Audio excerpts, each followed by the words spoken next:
Fit India की बड़ी खबर के साथ और दुखद खबर के साथ उद्योगपति रतन टाटा से जुड़ी एक खबर, क्योंकि देर रात उन्होंने अपनी अंतिम सांस ली 86 साल की उम्र में। तो तबियत खराब होने के बाद उन्हें अस्पताल ले जाया गया था। कुछ दिन पहले भी ब्रीच कैंडी हॉस्पिटल में उन्हें एडमिट करवाया गया था, जहां उन्होंने अंतिम सांस ली और पूरे देश में शोक की लहर है। हर आम खास आज इस पर दुख व्यक्त कर रहा है, क्योंकि मशहूर उद्योगपति रतन टाटा का निधन हो गया। 86 साल की उम्र में उन्होंने दम तोड़ा। लंबे समय से बीमार चल रहे थे। 7 अगस्त को ब्रीच कैंडी हॉस्पिटल में भर्ती भी उन्हें कराया गया था। रतन टाटा के निधन पर पूरे देश में शोक की लहर है।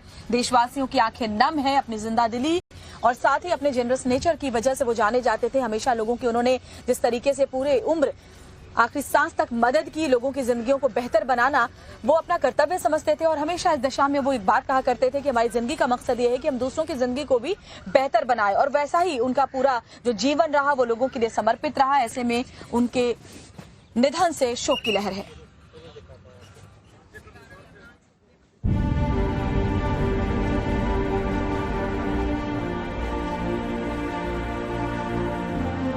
भारत का कोहिनूर रहा नहीं,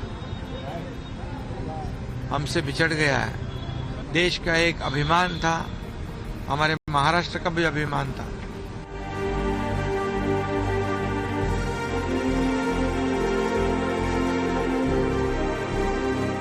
एक बहुत बड़े मन का व्यक्ति आज हमारे बीच से चला गया है।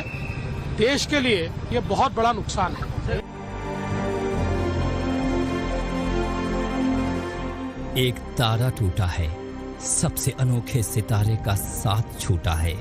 पूरे देश में शोक की लहर है, क्योंकि भारत ने अब अपना अनमोल रतन खो दिया है।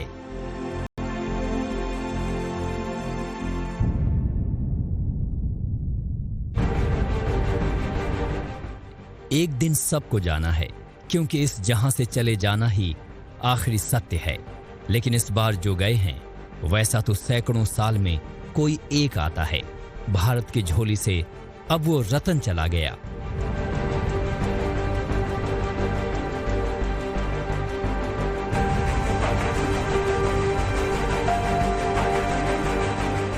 आंखें नम हैं, सबके दिल में उनके जाने का गम है, क्योंकि वो किसी एक के नहीं बल्कि सबके अपने थे। पूरे देश के धरोहर थे। तभी तो उनके जाने से पूरा देश गमजदा है। देर रात मशहूर उद्योगपति रतन टाटा का निधन हो गया। उन्होंने 86 साल की उम्र में आखिरी सांस ली। अधिक उम्र हो जाने की वजह से लंबे समय से बीमार चल रहे थे और वो इलाज के लिए मुंबई के ब्रीच कैंडी अस्पताल में भर्ती थे।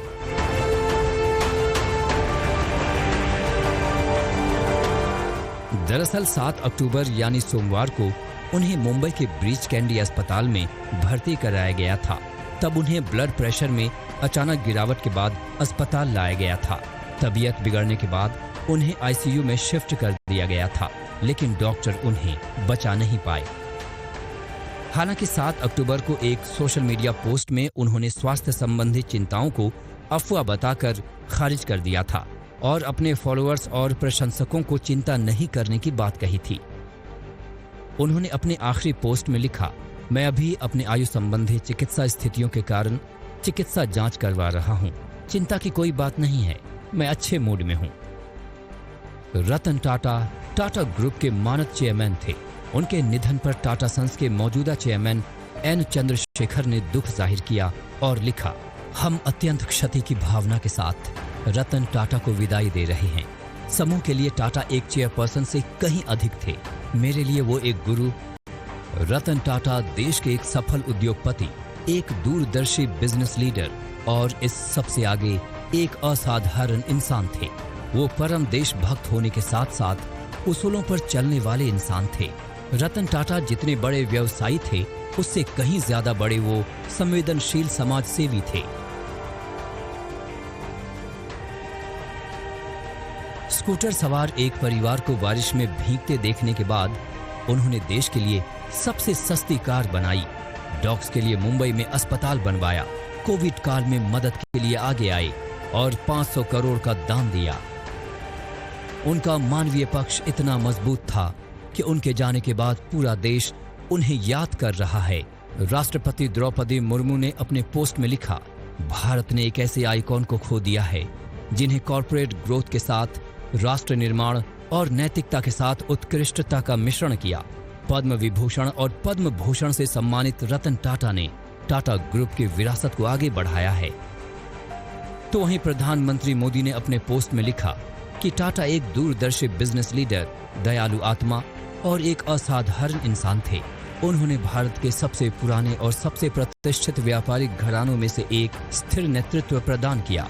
उनका योगदान बोर्ड रूम से कहीं आगे तक गया। तो वहीं राहुल गांधी ने अपने पोस्ट में रतन टाटा को दूरदृष्टि वाला इंसान बताया। रतन टाटा दूरदृष्टि वाले व्यक्ति थे। उन्होंने बिजनेस और परोपकार दोनों पर कभी न मिटने वाली छाप छोड़ी है। उनके परिवार और टाटा कम्युनिटी के प्रति मेरी संवेदनाएं हैं। बता दें कि रतन टाटा का जन्म 1937 में हुआ था। 1962 में उन्होंने टाटा ग्रुप ज्वाइन किया था और 1991 में उन्हें टाटा सन्स का चेयरमैन नियुक्त किया गया था। चेयरमैन के पद पर रतन टाटा 2012 तक रहे। भारत सरकार ने रतन टाटा को देश के 2 सबसे बड़े सम्मान से नवाजा था। रतन टाटा को 2000 में पद्म भूषण और 2008 में पद्म विभूषण से सम्मानित किया गया था। ये सम्मान उन्हें राष्ट्र निर्माण में उनके अतुलनीय योगदान के लिए दिया गया था।